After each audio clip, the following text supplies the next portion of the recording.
los circuitos en serie paralelo. Estos se conocen también como circuitos compuestos. Como su nombre indica, un circuito en serie paralelo combina componentes conectados en serie y componentes conectados en paralelo. Las leyes que hemos presentado para los circuitos en serie se aplican a la parte del circuito conectada en serie, y las leyes para circuitos en paralelo se aplican a la parte del circuito conectadas en paralelo. La mejor manera de tratar un circuito compuesto es empezar primero con las partes del circuito conectadas en paralelo, hacer todos los cálculos y después tratar los valores obtenidos, tales como las resistencias combinadas, las caídas de voltaje combinadas, etc., como un conjunto. Con este valor y el valor correspondiente de la parte en serie del circuito, el resto de los cálculos será bastante más fácil. Aquí tenemos un circuito en serie paralelo con 3 resistencias. Tenemos 2 resistencias en paralelo de 22 ohmios y 15 ohmios, respectivamente, y una resistencia en serie de 10 ohmios. Para hallar la resistencia total del circuito, calcularemos primero la resistencia combinada de las resistencias en paralelo. 22 ohmios multiplicado por 15 ohmios es igual a 330 ohmios. 22 ohmios más 15 ohmios son 37 ohmios. 330 ohmios dividido por 37 ohmios es igual a 8,9 ohmios. La resistencia combinada de estas 2 resistencias es de 8,9 ohmios. Para saber la resistencia total del circuito, sumaremos este valor de 8,9 ohmios al valor de la resistencia en serie. O sea, 8,9 ohmios más 10 ohmios da un total de 18,9 ohmios. Con este valor podemos calcular ahora la magnitud de la corriente del circuito. Sabemos que I es igual a U partido por R. Si U es igual a 12 voltios y R es igual a 18,9 ohmios, entonces 12 voltios dividido por 18,9 ohmios es igual a 0,63 amperios. La corriente total es, pues, 0,63 amperios. Calculemos ahora la corriente a través de las 2 resistencias en paralelo.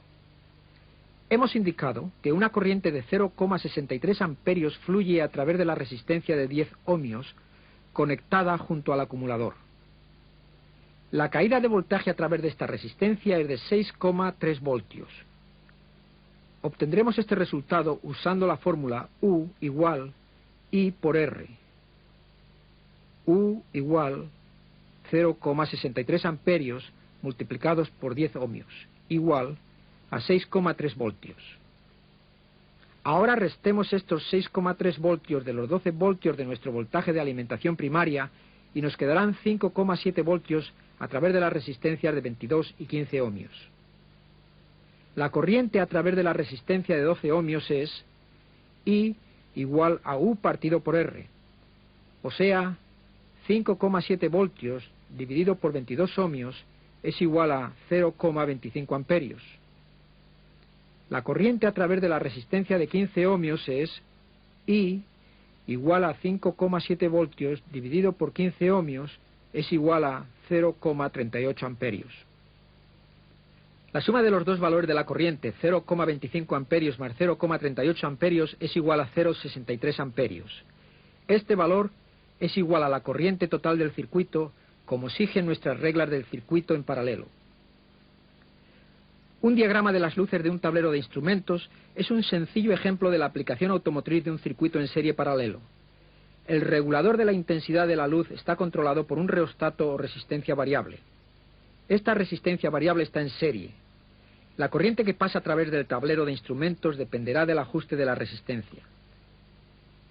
Supongamos que ajustamos el reostato a su posición media. Su resistencia máxima es de 6 ohmios, así que en la posición media su resistencia será de 3 ohmios. Todas las lámparas tienen una resistencia de 20 ohmios respectivamente. Primero queremos calcular la resistencia total de la parte del circuito en paralelo. Puesto que todas las resistencias de la parte en paralelo son iguales, la forma más rápida de calcular su resistencia combinada es dividiendo la resistencia de una de ellas por el número total de resistencias. Tenemos aquí 7 lámparas con una resistencia de 20 ohmios cada una. Así que dividiremos 20 ohmios por 7 para obtener una resistencia combinada de 2,9 ohmios. Claro que también hubiéramos podido irnos por el camino más largo y haber usado la fórmula más compleja que se aplica tanto a diferentes valores de resistencia como a resistencias iguales. Lo habríamos calculado así. Si 1 partido por RT es 0,35, la resistencia total de las resistencias en paralelo será 1 partido por 0,35 es igual a 2,9 ohmios. Para hallar la resistencia total del circuito, combinamos los valores de resistencia de la parte en paralelo del circuito con la resistencia de la parte en serie. Dijimos que la resistencia variable estaba ajustada a 3 ohmios. 3 ohmios más 2,9 ohmios es igual a 5,9 ohmios. La resistencia total del circuito es de 5,9 ohmios. A continuación queremos hallar el flujo total de corriente en el circuito, IT. Según la ley de Ohm, I es igual a U partido por R, o sea que 12 voltios dividido entre 5,9 ohmios es igual a 2,03 amperios. La caída de voltaje a través del reostato se calcula como sigue.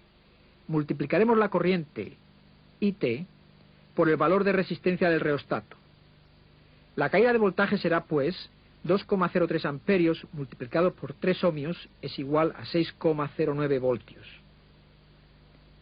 Según nuestras reglas, para obtener el voltaje total sumaremos la caída de voltaje de la parte en serie del circuito y la caída de voltaje combinada de la parte en paralelo del circuito. Así que para hallar la caída de voltaje de cada lámpara del circuito, restaremos la caída de voltaje del reostato del voltaje total. 12 voltios menos 6,09 voltios es igual a 5,91 voltios. Así que la caída de voltaje a través de cada lámpara es de 5,91 voltios. Un detalle interesante de este circuito es que las lámparas no comparten la misma conexión a tierra, sino que hay 3 conexiones diferentes. Si una lámpara no funciona, compruebe las lámparas que comparten la tierra con aquella. Si tampoco funcionan, posiblemente habrá una conexión abierta